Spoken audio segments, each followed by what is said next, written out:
Food and cancer. మీరు మనకి మామూలుగా క్యాన్సర్ బారిన పడే ఛాన్సెస్ ఈ కార్సినోజెనిక్ పదార్థాలు ఇవి అని చెప్పుకున్నా కూడా ఎందువల్ల ఆహార పదార్థాల్లో కంప్లీట్గా నిషిద్ధం అని తెలిసినవి కూడా మనం నిషేధించలేకపోతున్నాం. ఉదాహరణకి టొబాకో మంచిదని ఏ డాక్టర్ అనరు, కొంచెం తీసుకుంటే పర్లేదని ఎవరు అనరు.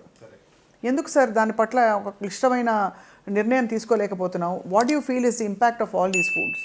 అంటే ఐ డోంట్ సే టొబాకో కూడా ఒక రకంగా చెప్పాలంటే మ్యానుఫ్యాక్చర్ ఏ ఉద్దేశంతో దాన్ని తయారు చేశారో ఎగ్జాక్ట్గా అదే పర్పస్ ఫుల్ఫిల్ అవుతుంది. రైట్. అంటే మ్యానుఫ్యాక్చర్ కూడా తెలుసు అండి, మోర్ దాన్ 3000 కార్సినోజన్స్ ఉంటాయి. అందులో అట్లీస్ట్ 50 నోన్ టాక్సిక్ కెమికల్స్ ఉన్నాయి which are proven beyond doubt. ఇప్పుడు మీరు అన్నట్టుగా ఎందుకు దీన్ని మనం ఆపలేకపోతున్నాం? సో అంటే it requires lot of political will and it's beyond, అంటే మన ఎఫర్ట్తోనే ఇది అవుతుందని అనుకోను. అంటే ఇప్పుడు ఏమవుతుంది, వాళ్ళ ఎంప్లాయ్మెంట్ గురించి ఆలోచిస్తారు. ఇప్పుడు బీడీ వర్కర్స్ గురించి కానీ ఆలోచిస్తే so many people will be unemployed, లేకుంటే వాళ్ళకి ఇక్కడ డైలీ వేజెస్ పోతున్నాయి, రకరకాల యూనియన్స్ వస్తాయి. So government has got so many other pressures. Of course tobacco lobby గురించి మీకు తెలియదు ఏముంది. అవును. అంటే మీరు ఇప్పుడు సిగరెట్ ప్యాక్ మీద మీరు ఆ యొక్క బొమ్మ పెద్దగా వేసినంత మాత్రాన భయపడి ఆపేస్తారా అంటే I don't think it's working అండి. అంటే ఫియర్తో మనం కంట్రోల్ చేయలేం. కరెక్ట్. అంటే we need that strong will. ఒక ప్రభుత్వాలు ఒక స్ట్రాంగ్ డెసిషన్ తీసుకుని దీన్ని ఆపగలగాలి. సో మీరు చెప్పండి సార్, ఇవాళ టొబాకో ప్రోడక్ట్స్ వల్ల, టొబాకో వల్ల ఎంత హాని జరుగుతుంది? టొబాకో వల్ల ఓవరాల్గా మరి క్యాన్సర్ సంబంధించి మనం చూసినట్లయితే ఒక 40% వరకు క్యాన్సర్స్ ఒక్క టొబాకో నుంచి మనం నియంత్రించవచ్చు. అబ్బా. సో అంటే ఒక single product which is sold exactly as the manufacture intended and it causes the damage. అంటే దీన్ని ఒక్కదాని వల్లనే మనం 40% నంబర్స్ తగ్గించవచ్చు. సో బేసికలీ అంటే మనం దాన్ని చలామణి అవ్వనివ్వడం అంటే we are actually letting people decide whether they want to die or not. అంతే కదా? అంటే చాలా ఓపెన్గా చెప్తే బండగా. ఎందుకంటే సార్ క్యాన్సర్ ఒకటే కాకుండా ఎన్ని రకరకాల జబ్బులు వ్యాధులు వస్తాయి క్యాన్సర్ టొబాకో వల్ల అని తెలిసిన విషయం.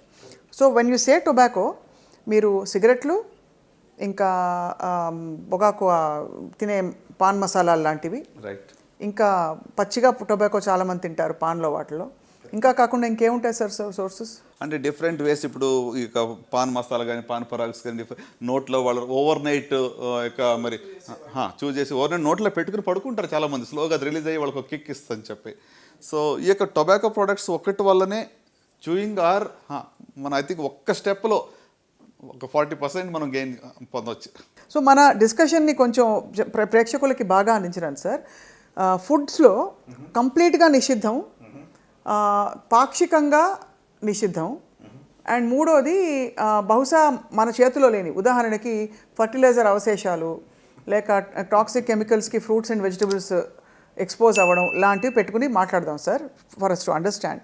ఈ నిషిద్ధం అనే కేటగిరీలో మీరు టొబాకో పెడుతున్నారు, ఆల్కహాల్ కూడా ఇంచుమించు అదే కేటగిరీకి వస్తుంది కదా సార్, కంప్లీట్లీ బ్యాండ్, అస్సలు మంచిది కాదు. ఇక రెండో కేటగిరీ మంచిది కాదని మనకు తెలుసు, ఫాస్ట్ ఫుడ్, తర్వాత బాగా high carbohydrate, high sugar foods, junk food, colas, ఇవన్నీ కూడా.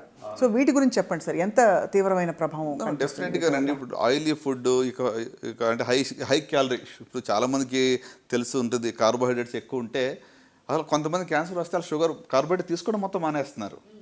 అంటే it's again not true, because బాడీలో కార్బోహైడ్రేట్ ఎలాగా ప్రొడ్యూస్ అవుతుంది, గ్లూకోజ్ వస్తుంది, కానీ మనం హై గ్లూకోజ్ కంటెంట్ తినకూడదు. So sugar consumption should be reduced. అంత మాత్రం కాకుండా మరి ఈ యొక్క హై క్యాలరీలో ఉన్నటువంటి యొక్క ఏమంటారు కోలాస్ కానివ్వండి, అంత మాత్రం కాకుండా ఇంకా చూసినట్లయితే మరి fried foods, red meat consumption leads to colon cancer in significant way అండి. సో అంత మాత్రం కాకుండా ప్రాసెస్డ్ ఫుడ్ అనమాట. సో అంటే ఇవి మనం తగ్గించినట్లయితే ఖచ్చితంగా రిస్క్ అనేది తగ్గుతుంది. కానీ వీటిని ఎంత మోతాదులో పర్వాలేదు తీసుకోవచ్చు, చూసి చూడనట్టు ఊరుకోవచ్చు అని ఏమన్నా మనకు మెజర్స్ ఉంటాయా సార్? మన శరీరం చెప్పే కథలే వినాలా? ఎగ్జాక్ట్ మెజర్మెంట్ లేదు, కానీ అమెరికాలో ఈ మధ్యన ఏం చేశారంటే మీకు ఒక plate food they made a new formula. ఏంటంటే 2/3, 1/3. సో 2/3 ఏంటంటే గ్రీన్ లీఫీ వెజిటేబుల్స్, ఆకుకూరలు, ఇంకా లేకుంటే వెజిటబుల్స్ ఆల్. రకంగా చెప్పాలంటే 1/3 మాత్రమే నాన్ వెజ్ ఉండాలని వాళ్ళ కొత్త ప్రతిపాదన అనమాట. సో మీ ప్లేట్లో 2/3 should be full of vegetables, 1/3 is non veg. It could be chicken, it could be fish, లేకుంటే మీట్ కావచ్చు, ఏదైనా తీసుకోవచ్చు. సో అట్లా బ్యాలెన్స్డ్గా మనం తీసుకోవడం ఇంపార్టెంట్. అంటే మీరు అడిగారు కదా ఎంత మోతాదులో తీసుకుంటేనే సరిపోతుంది అనేది ఎగ్జాక్ట్ మెజర్మెంట్ లేదు. లేదు, ఎవరికి వారు డిసైడ్ చేసుకోవాలి. అంటే ఫుడ్ ఈజ్ మెడిసిన్. అంటే మనం ఏం తింటామో మనం అది అవుతాం. So you are what you eat.